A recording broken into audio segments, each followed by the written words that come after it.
Hello everybody and welcome to this light novel review. In this video I'm going to be talking about volume number 1 of Bofuri.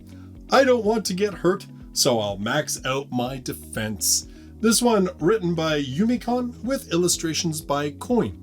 If you want to pick up your own copy of this one, I'll have links in the description down below. In Bofuri we have main character Kaede, who, under pressure from her best friend, decides to buy the latest VRMMO game, NewWorld Online. Now, unfortunately, her friend gets grounded just before they can start playing together, so Kaede decides, well, she's gonna get started because her friend's a really good gamer, so she's like, I gotta get a head start. So she logs in and creates a character that she names Maple. Maple, she decides, is going to be a pure defense build. Why? Well, the title pretty much tells you she doesn't want to get hurt. Because the game is so realistic, she actually is afraid that she could feel pain if she gets hurt in the game, and so she decides to absolutely max out her vitality stat and just go wholehearted defense build. Well, that has some interesting consequences for Maple as she progresses through the game that ends up making her a fairly large anomaly among players. And sure enough, when her best friend finally gets to log in, she takes the name Sally and decides that if her best friend is being this massive tank that's pure defense and can take a hit, well, Sally's gonna make herself a pure agility build so that she never gets hit, because she can't let Maple be the only one with a whacked out build. And so these two friends begin their journey in NewWorld Online to become, well, I don't know, man, strongest players by the weirdest means possible. Now listen, Bofuri is not an earth-shattering light novel. It doesn't come to the table with a ton of new stuff. But what it does come with is a lot of heart, and honestly, it is so damn charming. Sally and Maple have this great chemistry that I just want to hang out with these girls and see them kick a lot of ass. It's just a lot of fun, and it's so chill, and even things that you would think in the real world would probably cause problems, such as the fact that Maple has this almost game-breaking build. Part of this book is they actually show like sort of chat rooms, and people ain't pissed. They're actually kind of like, how cool is that? Even that kind of stuff is just sort of sweet and pretty inoffensive, which I gotta admit, I really dug the chill vibe of this book. I also have to say that it seems pretty obvious that Yuumikan is a gamer. There is a ton of terminology in this book that is very clearly coming from a gamer point of view.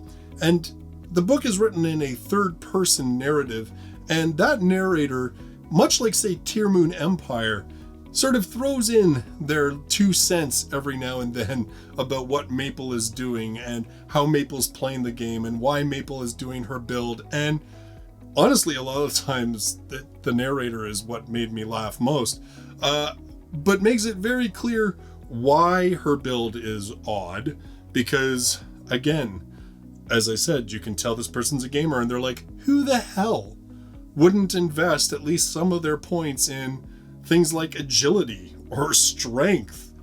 Who just decides to pump every single point that they get, ability point, into vitality? Like that, just no one who plays a game would think to themselves, that's a good plan. But the whole thing is that because Maple does it, she keeps stumbling on these perks that, again, because it sounds like Yuumikan is a gamer, you think to yourself, I can see developers creating these kind of perks, or you would get this kind of ability if you manage this rather stupid feat that, honestly, who the hell is ever going to do? It's almost like a gag. And in fact, at one point, they even talk about how the developers have nerfed some of the abilities that Maple has developed, because it is clear that they were like, no one's ever going to build a character like this.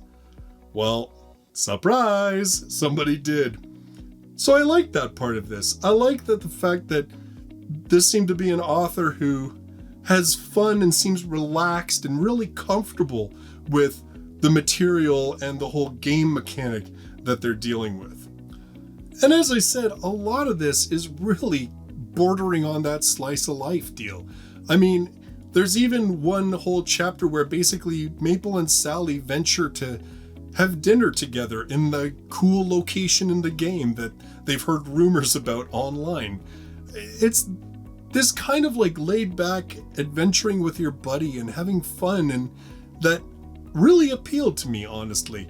That slice of life aspect, that really low stakes in the grand scheme of things. Bofuri was just fun. And as I said, it isn't bringing a lot of new stuff to the table. It isn't blowing your mind with crazy twists and turns and earth-shattering commentary on existence or anything. It is really just a chill book about two girls who are totally best buddies having a good damn time playing video games. And I'm totally here for it. You know, like, the world's stupid and crazy enough, and honestly, so many online games have become so toxic. It is refreshing to see a game where not only are two girls able to truly have fun, but because they're doing something really wacky, they actually start getting admiration for it.